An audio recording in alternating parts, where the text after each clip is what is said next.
Hey, what's up guys? Jay here with Solo YGO. Welcome to the channel if you're new. Welcome to Yu-Gi-Oh if you're new. So I was actually a day late posting this video for you guys. Sorry there was no video yesterday. But that worked out fine because I actually got to take it to locals today. Shout out to Game Night Gaming. Very open, welcoming people there and shop. One of the greatest experiences I've ever had at a locals, honestly. I mean that. Can't wait to continue playing Yu-Gi-Oh there. And got a lot of contacts people there, so we'll bring them on the channel and collaborate with a bunch of them, so I look forward to that. So I'm playing Swordsoul. It is a different build than the one I posted previously in the month, so stay tuned for that. It's a little spicy. It performed well. I think there was either 20 or 22 people there around there, and we ended up getting 4th place, 3 wins, 1 loss to the 5-0 winner. Shout out to Ricky, and 1 tie. And yeah, had a great time. Deck performed very well, so let's get into it. Got the side deck for you guys today too, which is something we haven't shown in the last few profiles, but it is specific to this build, so let's get into it. All right, so for the Swordsoul lineup, we're gonna play 3 Swordsoul Emoji. Got a player, that's mandatory, that's Mando. And then we got 3 Longwon.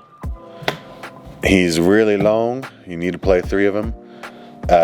2 Taya.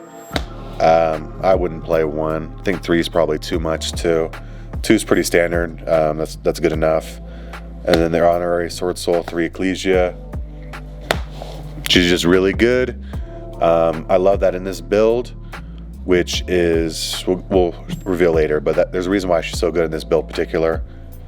And then 3 Emergence. And 1 Blackout. That's going to round it off for the actual Swordsoul engine. I think this was more than fine. It performed very well. Very standard at this point in time too, from what I could see. I don't think I would really change anything. Maybe more Emergence if the Konami let me play more than 3 copies of a card. That's about it. Sometimes I consider 2 Blackout too, but maybe like a sideboard card for going first. But we aren't playing that in this build. All right, for the Tenyi lineup, it's a little heavier than last time. Instead of 2 Vishuda, we're on 3 Vishuda. Still on 3 Ashina. 3 Ashina is really good. And then 2 Adhara and 2 Vessel. We are not playing Shatana or Heavenly Dragon Circle in this build. Just playing more of an old gas build. And here soon, coming up, you'll find out exactly why. But this performed very well for us. Having that additional Vishuda. Very nice clearing boards. Drawn out stuff, drawn out Baron. And then 2 Desires, you gotta play it. Regardless of the build you're playing. It is currently, of course, semi-limited still. Even when it comes to 3, I don't think we're gonna go to 3. Just seems kind of cloggy. 1's probably not enough. 2 is right where it's at. You know how it goes. Ruben loves when I say that. And it's true. 2 is probably just fine. Alright.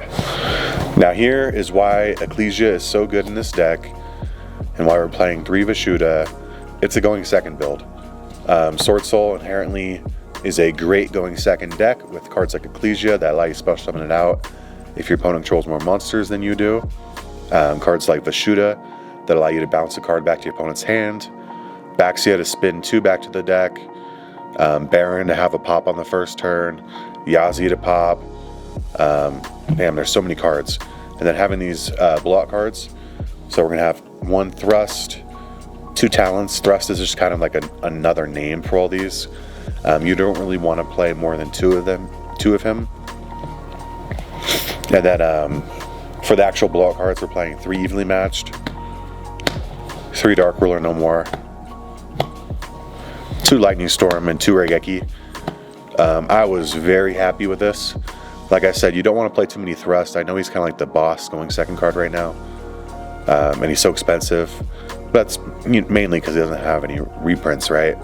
Otherwise, the MVPs of the deck are really probably... God, if I'm being real, Talents, Lightning Storm, and Raigeki performed the best for me today. Raigeki, honestly, was never mad when I saw it, and I wanted to see more, especially after like the Desires draws or Sometimes I would Talents draw into it, but Talents was amazing for me today. I don't think 3 is a good number because particularly on Thrust, Talents, and Lightning Storm, they're once per turn. Lightning Storm semi-limited, so luckily we don't have a choice, but I feel like 2 is just fine regardless. And then 1 Thrust, 2 Talents. You could technically play 2 Thrusts and 1 Talents to just search the Talents, but I also liked hard drawing it, and there was games where I used it multiple times, so that came up. Raigeki and Lightning Storm were amazing today. I say that because I played 2 Fire King Tri-Brigades, and every time they would put up that Apollosa with 3 negates, it was just too easy. Raigeki or Lightning Storm, it just out it right away. So that was really good. Came up a lot. And that's it for the 40 card list for the main deck. Let's move on to the extra deck real quick, and then we'll get to the side deck, which is a little more important to go over. But you probably still need the extra deck regardless, so we'll go over that. Normally I like playing 3 Monk and going second build, but because we played 1 less Adhara and 1 less Vessel than we did before in this build, we were still on 2 Monk instead of 3. Because of that, we were able to keep the Shaman. Never went into her today. I only missed the 3rd Monk once out of 5 games, so 2 was fine. 1 Yazi, didn't make him. 2 Chichao, of course, every game. Baxia, that was insane for me. Breaker Berserker, never went into it today. No Dragite, no Chaofeng, but of course all options you need.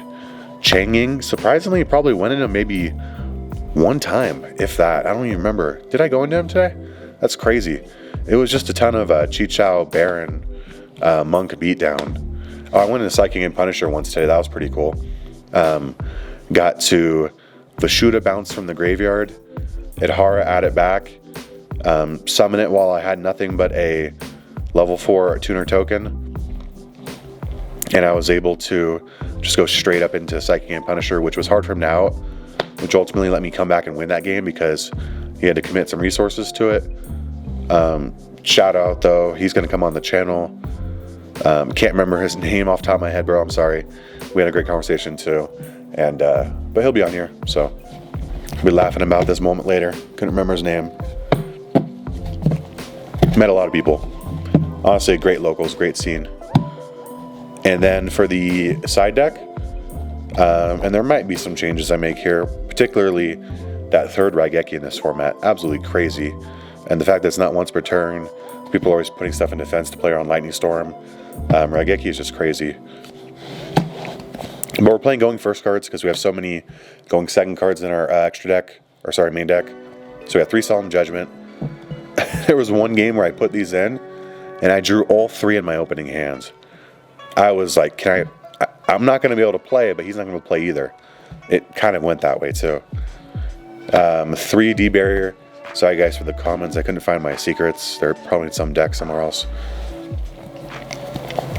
2 Droll and 2 Nibiru. I didn't want to play too many hand traps, like literally no hand traps in the main, but as far as the side deck goes, I didn't want to play too many hand traps, but I did want to play the most impactful ones. And seeing as how Nibiru is once per turn, and then if this resolves, that's all she wrote anyways. 2 and 2 is fine. These are good against the combo decks. I did put them against Kashtira, and I don't know if I put it in any other time other than that, but never saw it, so it didn't matter anyways. And then we have the 1 of Harpy's Feather Duster, just kind of that searchable target off Thrust, or just like a generic 1 of. If you're playing more of a back row deck than a monster deck, that'll allow you to remove like more Raigekis and just put in Harpy's Feather Duster. And with that being said, also got the 3 Cosmic Cyclone. One thing I feared with all these blowout power spells, and then just having Emergence, Vessel, and all that too, was Anti-Spell Fragrance. So I put this in sometimes going second after they knew I had the blowout cards, but I never saw it, and I also never saw an Anti-Spell, so it worked out. Lastly, Called by the Grave. Just another good going first card, so I guess I can loop it in with the top row. Excuse me. I only put it in once. I put it against a Tri-Brigade matchup. It was pure Tri-Brigade too, which I thought was pretty badass to see. It's like you have the option to play the Fire Kings now, and you still choose to play pure Tri-Brigade. shout out to you, man. That was good to see. Good matchup too. Revolt's hell of a card. Anyways, you know how Pure Trap Brigade goes. They play a crap ton of hand traps, so the one I've called by the grave went in. Of course, you never see it, but it was there. Alright guys, that's it for this going second variant of Swordsoul, the best variant in my opinion. I think pure Swordsoul Tenyi is the best in general, but hand trap variant or this variant, I'm going to take this variant every day of the week at a small event. Over the course of a large event, probably hand traps are better, but this build is just such a delinquent build, such a blowout build.